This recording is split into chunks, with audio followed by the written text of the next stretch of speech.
नमस्कार अर्चना, तुमचं सर्व काहीमध्ये खूप खूप स्वागत आहे. नमस्कार. तुम्ही सोलर एनर्जीवर खूप काम करताय हो. आणि सध्या विजेची बिलं खूप वाढली आहेत. त्याचबरोबर सारखी इलेक्ट्रिसिटी कट्स आपल्याकडे होत असतात. तर सोलर एनर्जी प्रत्येकाने घराघरामध्ये आणणं हे का महत्त्वाचं आहे? एकतर सोलार आत्ता जर आपण बघितलं तर सध्या सोलारचे जे काही इलेक्ट्रिसिटीचे कन्झम्पशन आहे, प्रत्येकाचं कन्झम्पशन वाढत चाललेलं आहे. दुसरी गोष्ट तुम्ही युनिट रेट बघितला MSEDCLचा, तोही वाढत चाललेला आहे आणि प्रत्येकाला ते अफोर्ड होत नाही आहे. सोलार एनर्जी यासाठी महत्त्वाची आहे की तुम्ही वन टाईम इन्व्हेस्टमेंट करून पुढच्या 25 वर्षासाठी तुम्हाला इलेक्ट्रिसिटी बिल तुम्ही 0 किंवा मिनिमाइज करू शकता. म्हणजे त्यामध्ये 90% पर्यंत इलेक्ट्रिसिटी वाचू शकता. त्यासाठी सोलार महत्त्वाचा आहे सध्या. पण मग मला कसं कळेल की म्हणजे किती पॉवरचे सोलर लावलं पाहिजे, हे कसं तुम्ही कॅल्क्युलेट करता? म्हणजे मी जर तुम्हाला म्हटलं की हे माझं घर आहे किंवा माझं फार्म हाऊस आहे किंवा माझं ऑफिस आहे, तर तुम्ही कशाप्रकारे तिकडे कॅल्क्युलेट करता की एवढं तुमचं कन्झम्पशन आहे, मग तुम्हाला किती केव्ही तुम्हाला जनरेट करायला लागेल? ओके.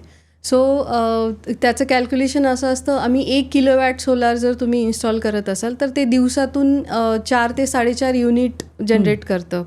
पर डे जनरेशन तेवढं होतं. सो तुम्ही एका महिन्याचं जर कॅल्क्युलेट केलं तर 100 ते 120 युनिटपर्यंत एका महिन्यामध्ये जनरेट करतं. सो आता आपल्याकडे जे लाईट बिल येतं तर त्याचं तुम्ही ॲव्हरेज जर घेतलं तर तुम्ही जर म्हणत असाल की 350 युनिट माझ्या महिन्याला मला कन्झम्पशन आहे माझं. सो आम्ही त्या हिशोबाने सजेस्ट करतो तुम्हाला.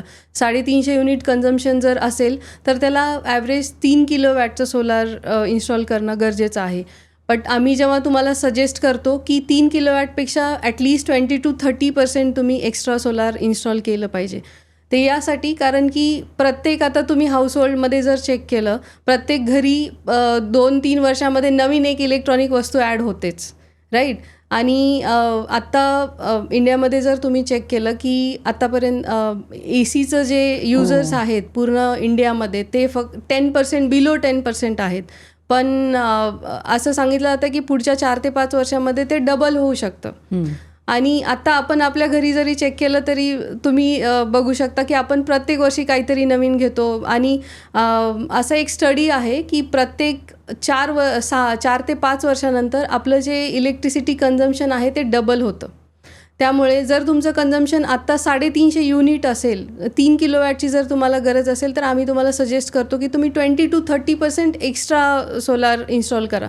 4 किलोवॅटसाठी जा ॲटलिस्ट. कारण की 3 किलोवॅटचं तुमचं आत्ता कन्झम्पशन असेल तर तुम्ही पुढच्या 2 वर्षासाठी तुमचं जे लाईट बिल आहे ते मिनिमम होऊ शकतं, 90% पर्यंत मिनिमम होऊ शकतं. पण जसं तुम्ही एखादी वस्तू ॲड केली की तुमचं कन्झम्पशन वाढणार. 2-3 वर्षानंतर मग तुम्हाला असा प्रश्न पडेल की अरे आपण सोलार बसवलं होतं, आपलं कन्झम्पशन तर एवढं होतं, मग लाईट बिल का जास्त यायला लागलं? सो मग ते आपल्याला तेव्हा परत एकदा कॅल्क्युलेट करायला लागतं. त्यामुळे आम्ही सजेस्ट करतो की तुम्ही 1 किंवा 2 किलोवॅट एक्स्ट्रासाठी जा. एक्स्ट्रा गेलं तर तुमचा फायदा असा होतो की जेवढे काही तुमचे युनिट जनरेशन होतं, ठीक आहे.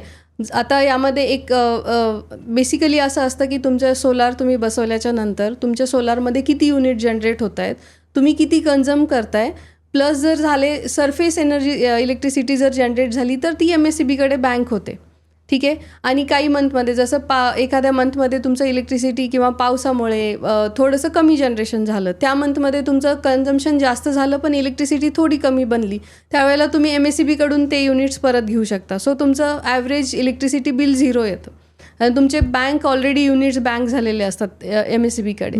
सो मग जरी तुम्ही एक्स्ट्रा सोलार बसवलं तरी तुमचा त्यामध्ये फायदाच होतो, कारण की ते बँक झालेले युनिट जे आहेत ते पास ऑन होतात नेक्स्ट मंथसाठी. पण मग हे बसवायला खर्च किती येतो? 3 किलोवॅटसाठी जर तुम्ही बघायला गेलात तर एक 2,20,000 पर्यंत खर्च जातो त्याचा, इन्क्लुडिंग त्यामध्ये पुढच्या 5 वर्षाचं मेंटेनन्स आमच्याकडे असतं. त्यामध्ये तुमचं क्लिनिंग आलं. आणि 3 किलोवॅट सोलारसाठी जर आपण गेलो तर आपण एका वर्षासाठी जर बघितलं 3 किलोवॅटचं तर 4,320 युनिट किंवा 4,000 ते 4,320 युनिटपर्यंत जनरेशन होतं. 4,320 युनिट आम्ही जे बसवलेलं सिस्टीम आहे त्यावरून तेवढं जर जनरेट होईल. त्यामध्ये जर असं झालं की 4,320पेक्षा 4,000 युनिट बनले ठीक आहे. तर एंड ऑफ द इयर आम्ही ते कॅल्क्युलेट करणार की तुमच्या सोलार थ्रू 4,000च युनिट बनलेले आहेत, 320 युनिटचा गॅप आहे. सो ते 320 युनिटचं जे काही आहे ₹6 पर युनिटप्रमाणे आम्ही तुम्हाला ते पेमेंट रिटर्न करणार. सो ते एक सिक्युअर, तुम्हाला पण एक सिक्युरिटी राहते की कंपनीने आम्हाला जो प्रोडक्ट दिलेला आहे त्याच्यामध्ये काय गॅरंटी दिलेली आहे, किंवा आम्ही आमच्या प्रोडक्टबद्दल तेवढे कॉन्फिडंट असतो, आमच्या सर्व्हिसबद्दल तेवढे कॉन्फिडंट आहोत की तुम्हाला तेवढं इलेक्ट्रिसिटी जनरेशन होईल. ही क्लिप शेवटपर्यंत बघितल्याबद्दल खूप खूप धन्यवाद. संपूर्ण एपिसोड बघण्यासाठी खाली दिलेल्या लिंकवर क्लिक करा आणि सर्व काही चॅनलला सबस्क्राईब करायला विसरू नका.